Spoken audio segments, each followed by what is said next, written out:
Stop the extinction of critically endangered carnivorous plants. Visit arcoflife.net for details. And a reminder, never buy plants that have been poached from the wild. Report any cases of poaching to www.cppoachers.com. Profits from 4 new books by Redfern Natural History Productions will be donated to Arc of Life. New Nepenthes Volume 2 documents all recently described Nepenthes taxa, as well as exciting accounts of Nepenthes expeditions, the rediscovery of many species, and other reports from the field. And 20 years in the making, the 3-volume work Nepenthes, the Tropical Pitcher Plants, documents every species of Nepenthes currently known, with over 2,000 spectacular images.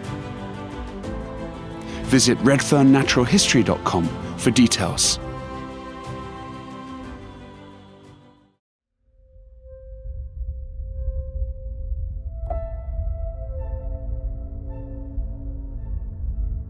"60 years ago, an epic expedition set out across the island of Borneo. One of the expedition's objectives was to explore the very little-known Sangkularang Peninsula, known as the Nose of Borneo, as it juts out into the Makassar Strait. The expedition was led by the botanist Andrew Klostermans and was an incredible journey to explore unmapped forests, virtually unknown to the outside world. In 1957, Klostermans reached here, Sangkularang. This place was almost complete terra incognita because of one clear reason: its geology. The Sangkularang Peninsula is mostly a karst landscape made of limestone. Karst rock is porous and erodes by the acidic action of carbonic acid in rainwater, forming jagged peaks, blades, cliffs, caves and sinkholes. Still to this day, this part of Borneo remains very little known, and the abrupt topography has meant that it's impossible to log, so happily it still remains a little-known wilderness. During his expedition, Klostermans noted seeing skeletons in boat-like coffins on the cliffs and caves in the area, and this report always piqued my curiosity. The stamina of the early explorers and the local guides and porters was just unbelievable. After weeks of difficult travel, fighting through this karst landscape and living off the land, they reached unvisited mountain summits.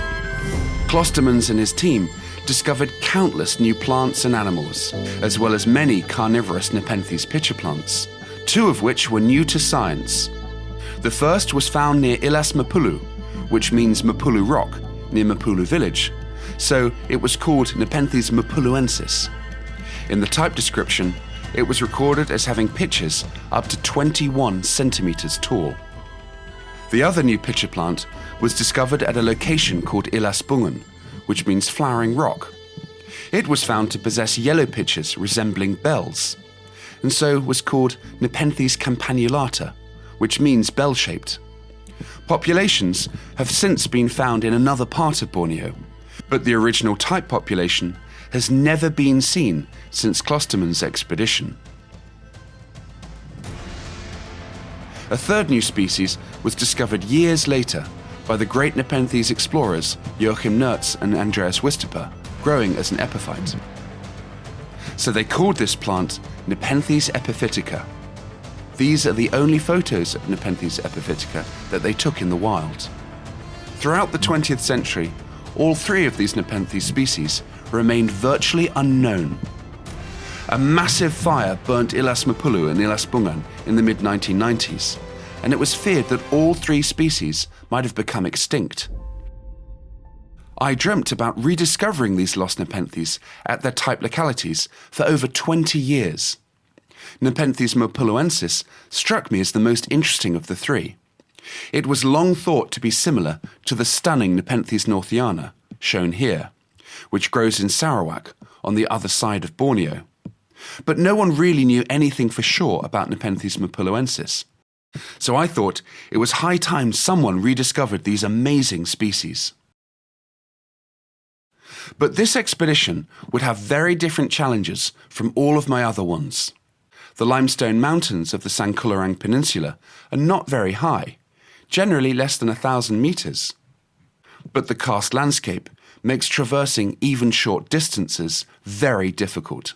This is because the whole area is eroded into dramatic cliffs up to hundreds of meters tall, consisting of razor-sharp rocks. And as the limestone is porous, standing water is often very difficult to find, even in rainforests with daily rainfall.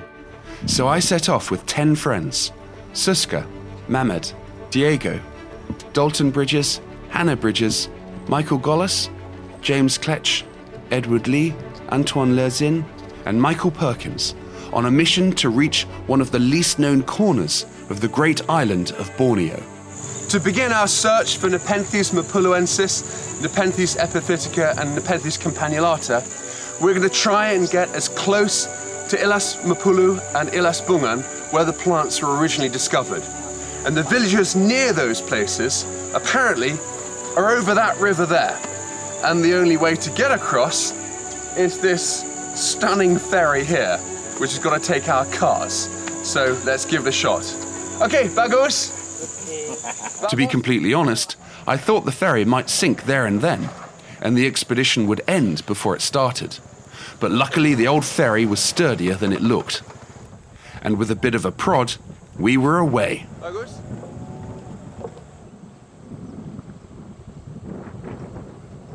To my relief, we got to the other side. After several hours driving on logging trucks, eventually we arrived at a remote village. Hello, selamat siang. Hello. Yeah. I'm Stu. Benny. Benny, nice to meet you. Oh, terima kasih. Yeah. Thank you for having us. Is there a mountain, ada gunung Illas Mapulu? Illas Mapulu? Yeah. Yeah. Over there? Illas Mapulu. So there's a mountain called Illas Mapulu right near this village. That's got to be our mountain. Is there pitcher plant? Ada kantong samar? Kantong semar? Yeah. Ya, ada. Kecil or besar? Big one? Yeah. Big one. Over there? Yeah. Okay. So there's pitcher plants in our area. So I think that's got to be where we've got to try and reach first. Terima kasih. Thank you very much. Thank you. It was too late to start trekking today, so we decided to stay overnight at the village. The villagers kindly helped carry in our equipment, and one of them told me to come to their home to see something. In one of the little wooden houses, a wild slow loris had taken up residency in someone's wardrobe. The owner of the wardrobe didn't seem to mind this little primate's presence. I guess it would be difficult to make such a cute little critter homeless. And the owner of the house would even give this little guy a bowl of milk once a day. The next morning, we set out into the jungle to reach Illas Mapulu. Through the trees, we glimpsed the towering limestone outcrops. It was on one such outcrop that Klostermans discovered the Nepenthes. We've been trekking all day, and the guides, I think, are making camp here in this open area. This is a really good place for the night. Just as we've been walking, I mean, these limestone cliffs look absolutely perfect for Nepenthes mapuluensis, campanulata, and epiphytica. This is exactly the habitat that they were originally reported as growing on. So I'm going to send up the drone and check out these cliffs and see if there's any sign of those plants up there. The drone worked really well for getting above the canopy.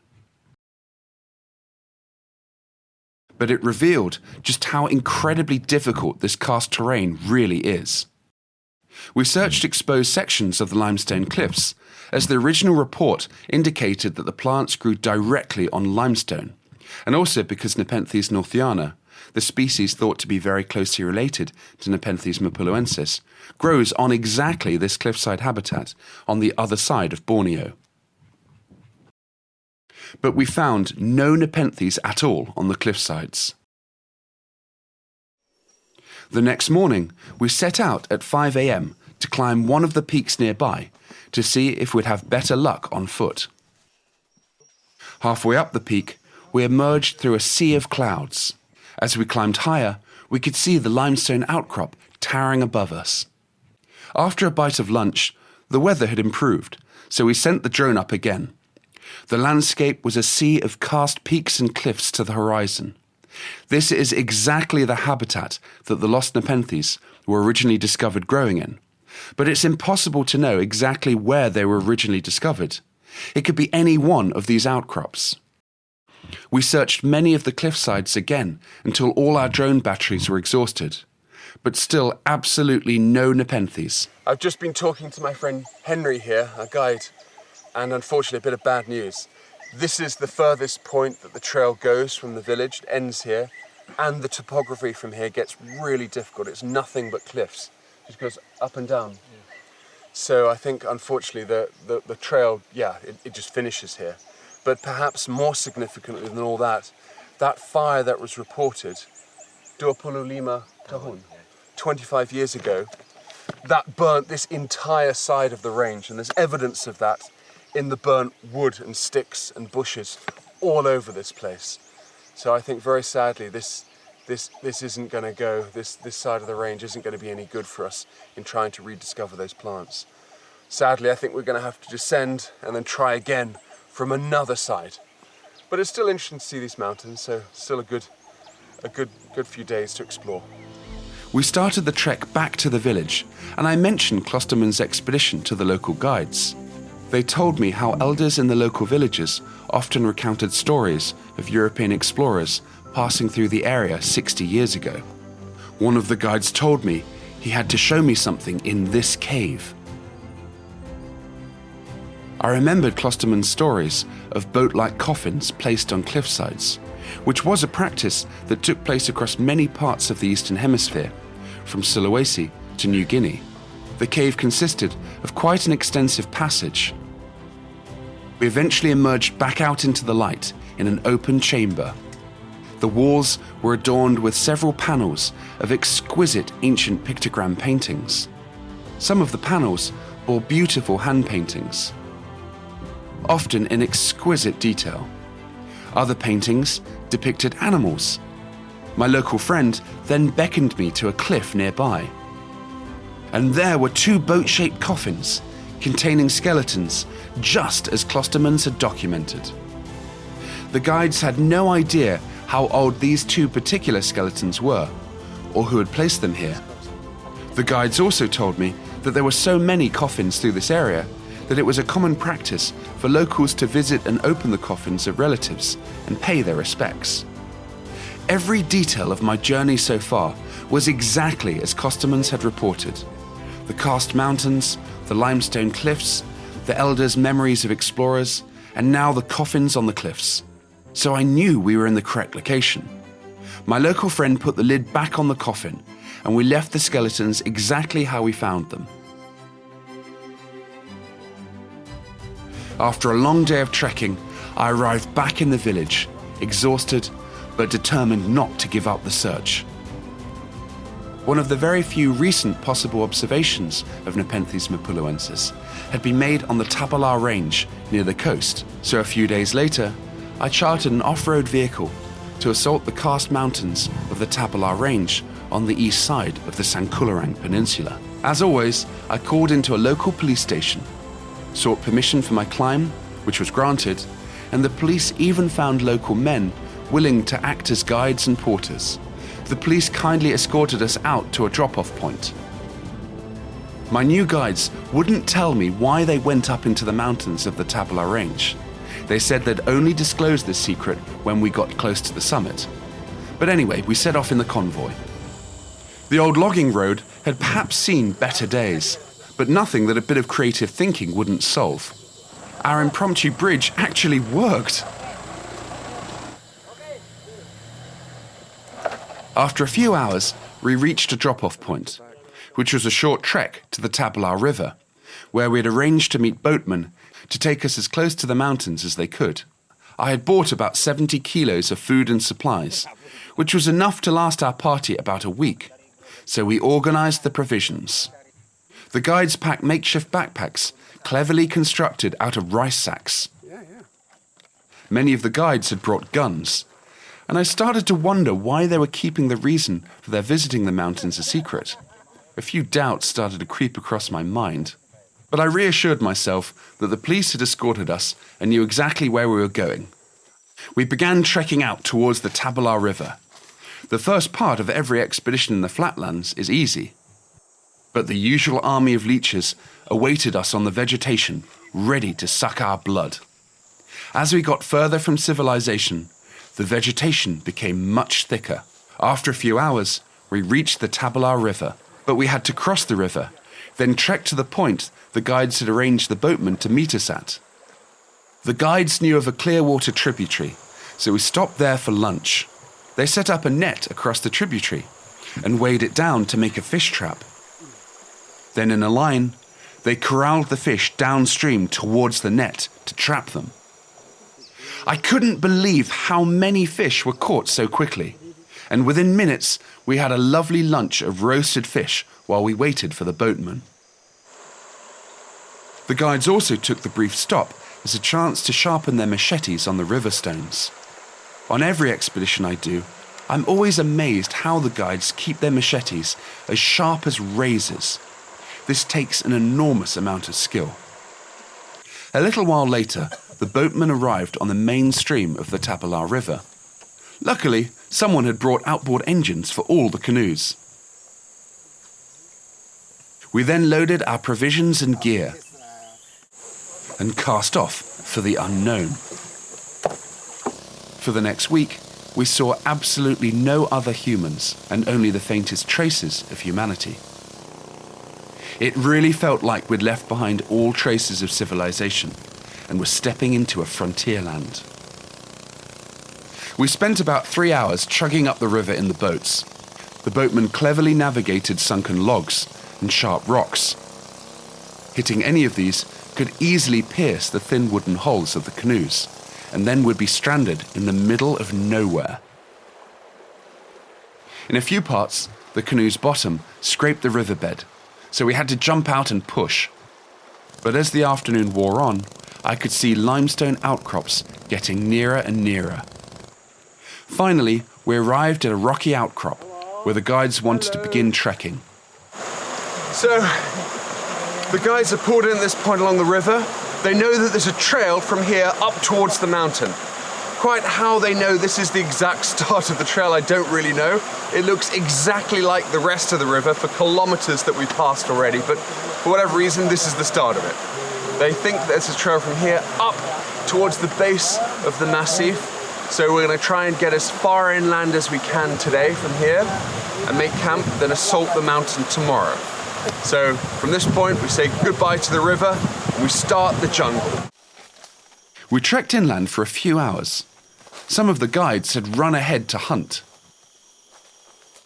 As we got close to the campsite, I heard a few shots ring out through the forest, and when I arrived, I found the guides had already shot several mouse deer. They promptly removed the fur and skinned them, and in the sunset light, they cooked dinner, along with the odd boot and pair of socks drying over the fire. It struck me that these guides were exceptionally skilled in hunting and in bushcraft. It made me all the more curious as to why they wouldn't tell me the secret why they came up into these little-known mountains. It's the start of day 2. The guides believe there's a cave system up in those karst mountains.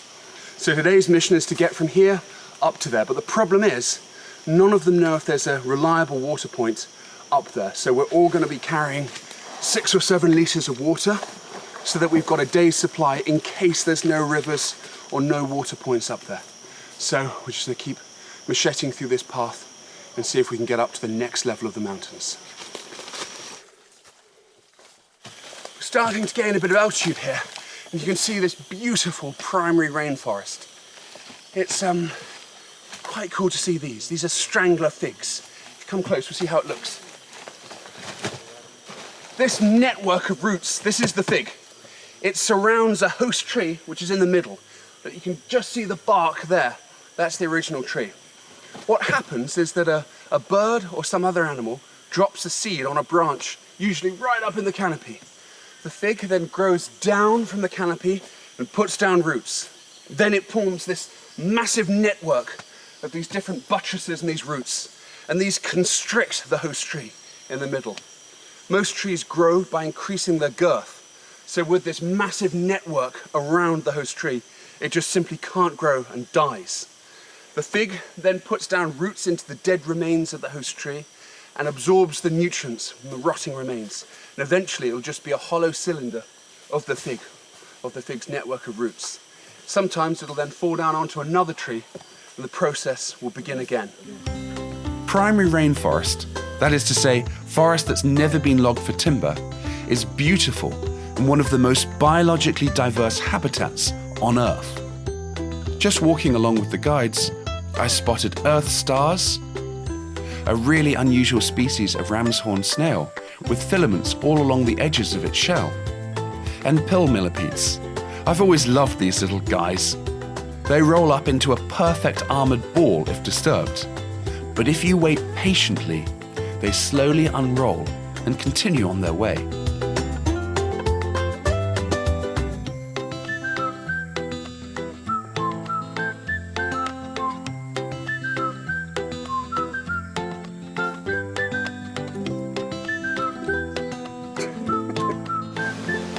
After a few hours of walking, I noticed old machete markings that showed we were on an old trail, but evidently it hadn't been used for decades. The terrain became steeper and steeper, which was a good sign we were progressing towards the massif. Eroded blocks of limestone littered the forest, which often indicates we're approaching cliffs. It's absolutely no exaggeration to say karst rocks can be as sharp as knives. If you fell on them, you'd be cut to pieces. And other dangers lay in wait. Wow. See, this is why karst is dangerous. Look at these crevasses. This goes down, easily 10 meters. And if this was covered in vegetation, you just wouldn't see it. You could be walking through here and just go straight through. Look, let's see how deep it is. Ready? That's pretty far. Some of the holes in the karst were even bigger. This one looked to be over 20 meters deep. I'd only brought a rope that was 20 meters long, so if any of the group fell in here, we wouldn't be able to rescue them. Despite the dangers, the botanist in me found a silver lining though. Among the dangerous holes in the karst, I found a beautiful jewel orchid of the genus Ludicea, with its breathtaking leaves that bear intricate patterns that concentrate light to help it photosynthesize. I didn't have much time to study the Ludicea though, as it was getting dark and we had a mountain to climb. So, we're going to sleep here tonight in this cave. We've been going since 8 o'clock and it's about 5 now. We've only got about an hour of light left. So we're going to sleep in this little cave tonight. It's getting dark, but I'm going to send up the drone and see if we can scout out this range and see if there's a path onwards tomorrow. Unfortunately, just then, the heavens opened, so we had to skip using the drone. We all spent a cold, wet night in the cave, trying to stay warm around a campfire. Good morning, it's the start of day 3. Unfortunately, we never did get that drone up in the air yesterday after all, but we've now got a pretty good plan. We're going to go from here to a cave which the guides say has a water point, a little drip, and hopefully we can get water there because there's no other streams up here on this karst. We've come across absolutely none. With a bit of luck, we'll make camp there, then use that for tomorrow to go out like a star shape to as many ridges and peaks in different directions that we can to widen the search for Nepenthes. So that's our plan for today, so we've got to crack on and get going. During the night, we caught a few litres of water from the rain, but for such a large group, that made little difference. With empty water bottles, we all trekked onwards. We'd used up all our water, and we'd have no choice but to turn back around 2 p.m. if we found no more by then. To make matters worse, climbing became much harder, and this made us only even more thirsty. The karst became even more jagged. You can just see how sharp these blocks of karst are. We're just slowly picking our way through these blades of rock. It might not really look it on camera, but all of these karst rocks they have razor-sharp edges. They're really spiky and they're covered in blades. And if you fell onto them, yeah, you'd cut yourself open straight away. It'd be really serious. So we're just weaving along really slowly. We're probably only doing a few hundred meters an hour, but just that's the only way up the mountains. We're just going to slowly push our way forward. The guides trekked on as if they were walking in a park, but I could barely keep up. At a few points, we had no choice but to use the rope I'd brought. This slowed our pace, but made continuing possible. This karst rock, it really isn't a joke. It's pretty sharp. Just every bit of rock you lean against, it just cuts you up like a razor. The guides very kindly took my backpack and moved it on. And we're doing little by ropes, but this is seriously not easy terrain. The rainforest has a surprising way of always lifting your spirits just when you get down. Whilst tired and resting, I spotted this beautiful stripy yellow and black giant millipede. Its stripy bands show it can release a foul-tasting liquid if eaten. But millipedes aside, there was just no way around the fact we were already at our point of no return for water. For the last day, the guides had been joking about finding a swimming pool of drinking water on the mountain. And just at that moment, we turned the next corner and found a rock with a natural cavity that collected rainwater. This was their supposed swimming pool. The water was perfectly drinkable, except for the odd mosquito larvae. But we all were glad to replenish our water bottles, and we took as much as we could carry. We continued onwards and upwards towards the supposed cave the guides had reported. Look at this cave. Goa. Hello. Hello. Wow, it's a big cave. This is where we're sleeping tonight, and I have to say, that has not been an easy day. I'm so glad to be here. Oh, we're catching water. Ayam minum. Yeah, I am. The guide said this is for drinking water. There's two little water points here with a dripping. You catch, a few liters every day in these. That's enough for us to drink. And look at, well, that's a chili plant. What's that doing here?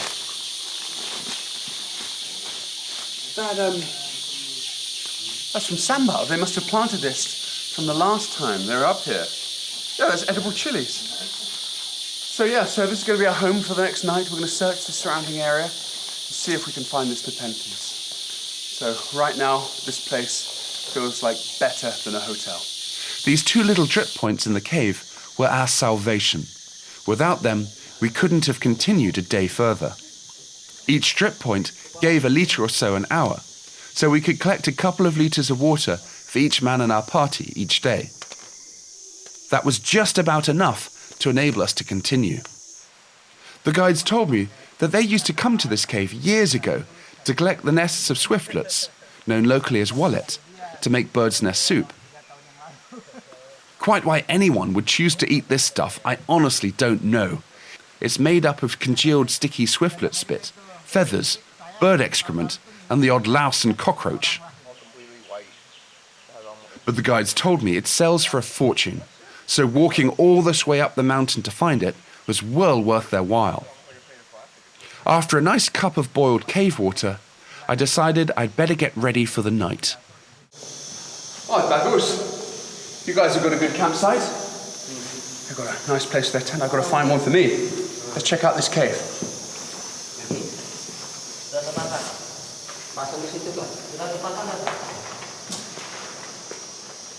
Wow, look at this cavern. I spotted a snakeskin, one or two cockroaches scampering around on virtually every wall, and no doubt feeding on the piles of bat and swiftlet guano that covered the ground. The cave ceiling was filled with roosting bats, as well as the odd cave centipede, a spectacular cave gecko, which bore stunning coloration, and a large cave spider. Look at this here. This has got to be the structure they use to collect the bird's nest. There's a big oh look, there's a pole. Oh wow. They climb up here, then use this pole to dislodge the bird's nest that's so valuable. It's pretty disgusting. You wouldn't want to fall. It's covered, the ground is covered in guano. It'd be a pretty soft landing, but a pretty disgusting one. I nearly forgot about my tent, but I'd just about set it up before the cave was completely dark. The next morning, sunlight streamed into the entrance of the cave and through the forest canopy. I got up early for another delicious cup of hot guano juice. Good morning, it's the start of day 4, and today we're going to climb up onto the top of this cave. And that's exactly the location where the guides said they've seen Nepenthes before. My friend here just said that there was a very interesting report. A few years ago, he had to climb up there to get emergency water because the drip here at this cave wasn't working. And he said, 3 kantong. 3 kantong. It's 5 liter. 5 liter. In jerrycan? Yeah. Wow. So he said he climbed up there and collected 3 pitchers to fill a 5 liter jerrycan full of fluid. Now, if that's true, which I'm sure it could well be, that would make Nepenthes mapuluensis bigger than all of the earlier reports, which is very, very exciting. So far it's been reported to be 20-25 centimetres in tall or so in size, each pitcher. But obviously if each pitcher is containing over a litre and a half of water, they would be massive, much bigger than that. So that would place it among the biggest of all Nepenthes. So it's pretty exciting, so I can't wait to get up there and get going. But I think first of all, a bit of breakfast is in order. After a bite to eat, we set off to assault the mountain. We pushed on with renewed enthusiasm, knowing we were close to the mountain summit. But outside the cave, massive cliffs towered above us. In the sand below the cliffs, I noticed a land planarian. Known as hammerhead worms, these predatory flatworms follow the trails of snails, slugs and other invertebrates and eat them. This one was clearly on the trail of prey, searching with its flattened, sensitive head. We continued trekking higher, but if anything, the cliffs seemed to be getting taller. We finally found a route up the cliff sides. But it took a whole day to climb up the cliffs and reach a flat area. As usual, with superhuman strength, the guides ran on and set up the camp ahead. It was nearly dark by the time I reached the camp. The guides had arrived a few hours earlier and set up a pretty impressive set of tarpaulins. I was very pleased to discover that our new campsite had a small muddy trickle of a stream. And I spotted a purple river crab living in the stream, so I guessed if the water was good enough for the crab, it would be good enough for us. Back in the camp, the guides were boiling some of the stream water for dinner. I thought it was about time I found out what their secret was about why they came up to this mountain. So, Pak Mus, why do you guys come up to this part of the forest? Pak Mus, kenapa Bapak dan kawan-kawan Bapak dulu datang ke sini? Pertama kali datang ke sini saya dengan kawan-kawan mencari sarang burung. Sarang burung, walet. Yeah.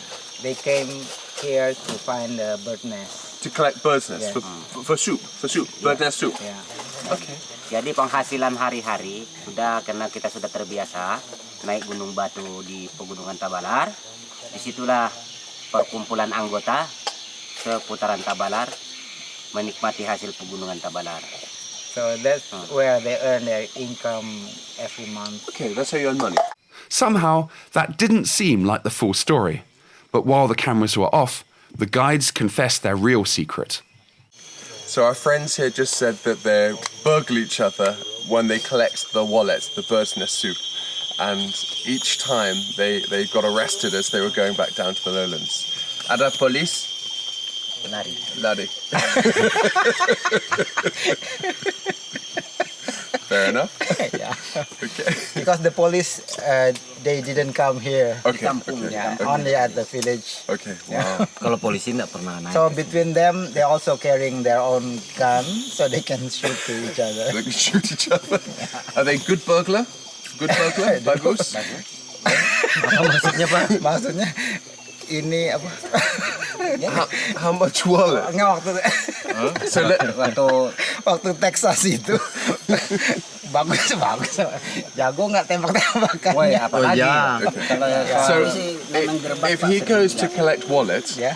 how much? 1 kilo, 2 kilo, 3 kilo in... Setiap kali ambil tuh berapa kilo biasanya?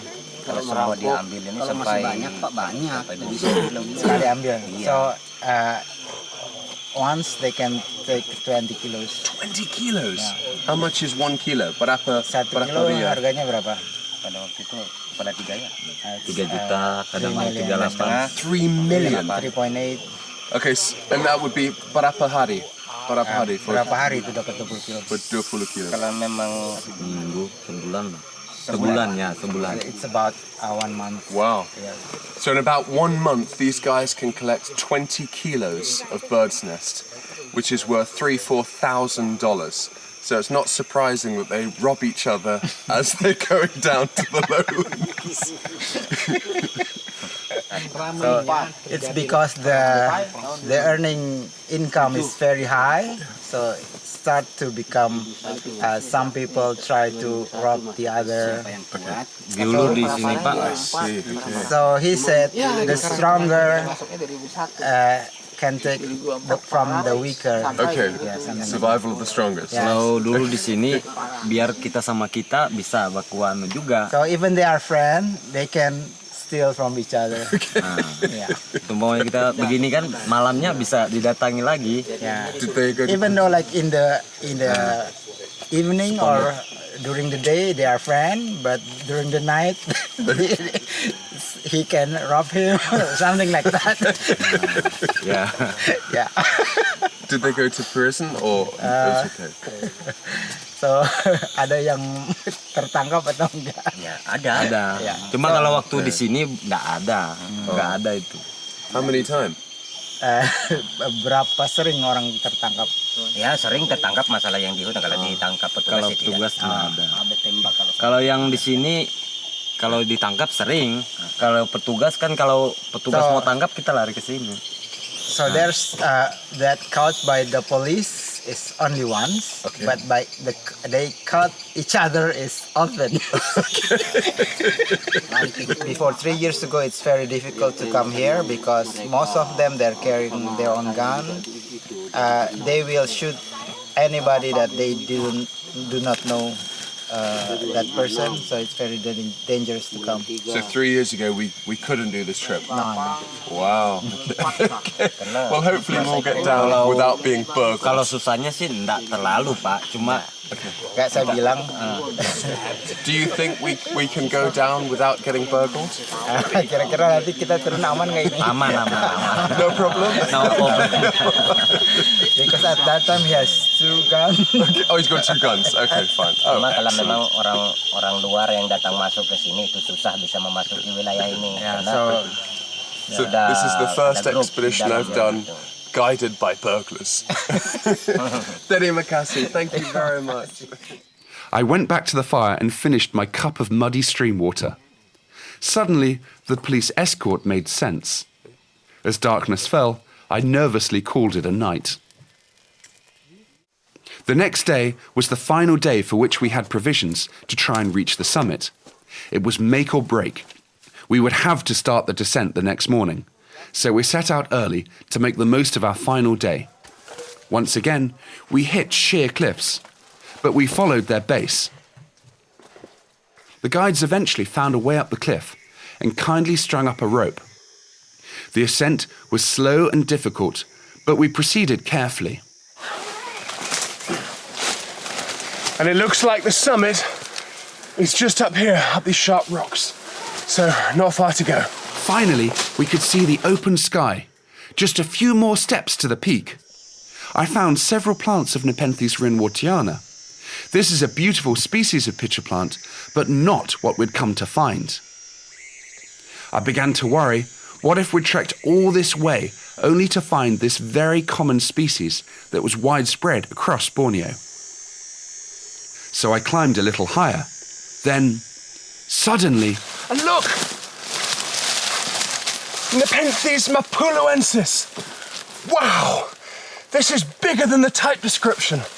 This has got to be what? 35 centimeters tall? This is much bigger than I ever thought it was going to be. And look at the colours. What a beautiful species. In the top 50 metres of altitude to the summit, there were Nepenthes mapuluensis plants growing throughout the habitat. The further I climbed, the pictures seemed to get bigger and bigger, and even more spectacular. This trap here, this is the largest that we've found so far of all of the plants on this peak. And just look at the size of this trap. Of all the pictures we've found so far in the mountain, this one here is the very biggest. I'd say this has got to be easily 40 centimetres or so tall. I mean, look, it's as big as my forearm. This has got to have a volume of at least 1.5, maybe even 2 litres. And that would put this species amongst the very biggest of all pitcher plants of the world. The sheer size of the Nepenthes mapuluensis pitchers completely surprised me. I didn't expect for one moment it would produce such enormous traps. The original type description documented the pitchers as up to 21 centimetres tall. The plants we found had traps over twice that size. I noted that the lower pitchers often open quite pale, with yellow or orange peristomes, and especially so in young plants. But the coloration darkens with age, with the peristome typically turning darkish red or purple. And very often, even pure black, especially in older plants. This striking coloration sets the species apart from all other Borneo Nepenthes. After a bit of a search, I found the diminutive upper pitchers. These were not at all common, and only on plants that produce stems climbing through the vegetation. I didn't see any upper pitchers with the unusual black coloration of the lower traps. And virtually all of the plants that we found bore leaves with striking midribs that are red close to the stem. Not far from the Nepenthes mapuluensis plants, we found stands of Nepenthes epiphytica, growing as epiphytes, just as their name suggested. We documented the beautiful wineglass-shaped upper traps, which we found to be mostly bright yellow, with flecks on their peristome and anterior surfaces. Lower pitchers of this species proved to be very rare, but we did find 1 or 2 examples, such as this one.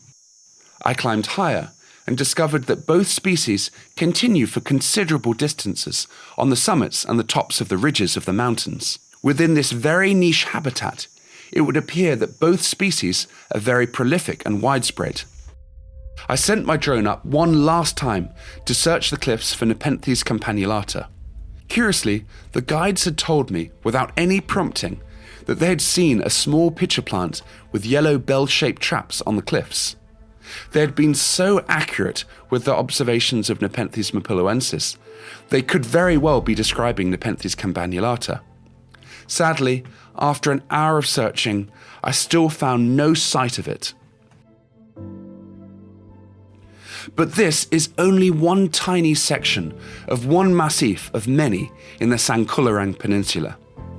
The overwhelming majority of the limestone outcrops here were well beyond range for us to explore, and only the extreme minority have ever been summited or explored by botanists.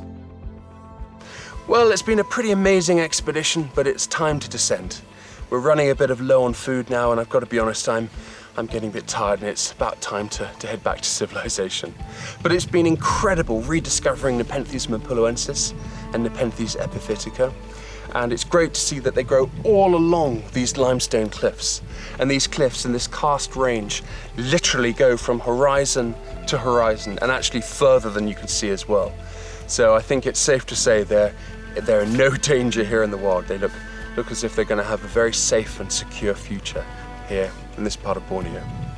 It is a bit of a shame that we didn't rediscover Nepenthes campanulata, but there are so many limestone cliffs. I'd like to think that it still is out here. So we have to leave that discovery for another expedition, another day.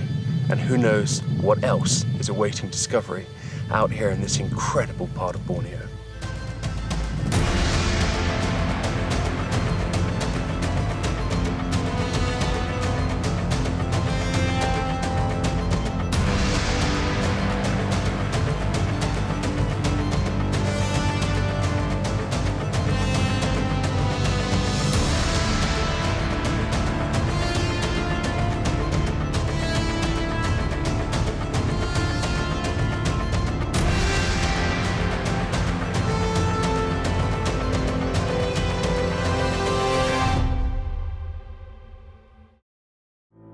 stop the extinction of critically endangered carnivorous plants. Visit arcoflife.net for details. And a reminder, never buy plants that have been poached from the wild. Report any cases of poaching to www.cppoachers.com. Profits from 4 new books by Redfern Natural History Productions will be donated to Arc of Life. New Nepenthes Volume 2 documents all recently described Nepenthes taxa, as well as exciting accounts of Nepenthes expeditions, the rediscovery of many species, and other reports from the field. And 20 years in the making, the 3-volume work Nepenthes, the Tropical Pitcher Plants, documents every species of Nepenthes currently known, with over 2,000 spectacular images. Visit redfernnaturalhistory.com for details.